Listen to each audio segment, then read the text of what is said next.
Donald Trump has promised to make America great again. Did he make SNL great again?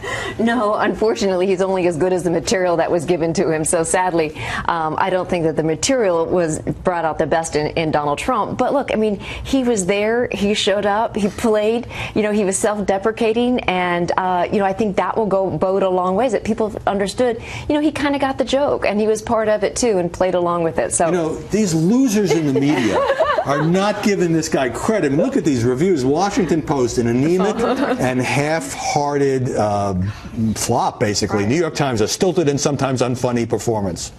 What do these people know? Well, they're critics. I mean, come on. First of all, I think SNL needed Trump more than Trump needed SNL, okay? Because I think Trump is so much more entertaining on the campaign trail than he was then dealing with this. But I think for the critics itself, you know, I think they were building, it was this media buildup around this performance. And what do you expect? I mean, the writing wasn't that great. And Trump, I think, did the best. His dancing was amazing. You have to admit, the little gives him an A+ for that. That's it on the dancing.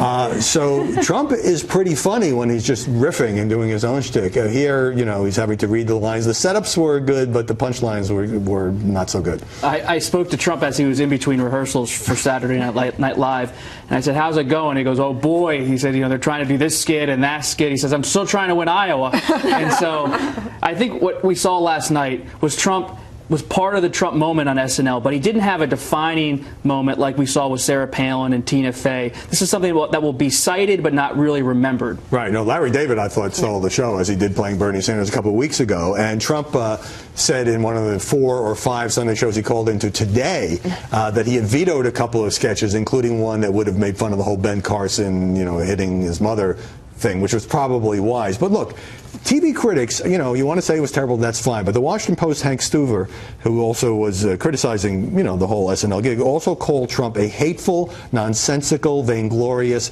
candidate. Do we want TV critics giving their political opinions along with their reviews? Doesn't it show that they're biased? They're more than welcome to give their reviews, but, you know, they're off base. I mean, I think that they want to have their point of view made. But I think at the end, in the case of SNL, I think for Trump, it was, you know, his way of going out there, being the performer that he is. And you know what? He can do that. And I don't think the TV critics really played that role. Well, so he's the guest host on Saturday night, and then on Sundays phoning into all these Sunday shows, which is a privilege that's not accorded to most presidential candidates, let's face it.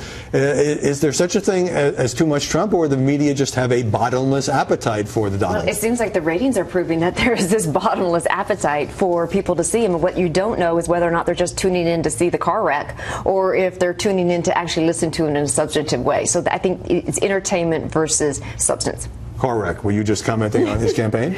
Well, I mean, it's just that the fact that people always want looking for the gaffe. What is going to be provocative that he's going to be saying? You talk to a lot of campaigns. Why don't other candidates steal some of this and, you know, do what he does on Twitter, or call you, or make themselves available for more interviews in more different formats?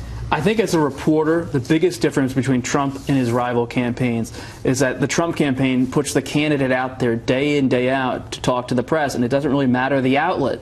The other campaigns, you have to go through layers of spokespeople, advisors, you have to have negotiations about background, off the record, deep background, and at the end of the day, it's a muddled process, where it's Trump, it's just you call his assistant or you send an email, and they'll either decline or accept. And I think that streamlined process, that accessibility in this country, in this campaign, I welcome more of it from all sides. Yeah, I think the traditional campaign model doesn't work anymore. Right. You got to be available and accessible. And even if you don't like the media, and a lot of people don't, use the media to get your message out. Penny Lee, Robert Costa, Mercedes Schlapp, thanks very much for coming by this Sunday.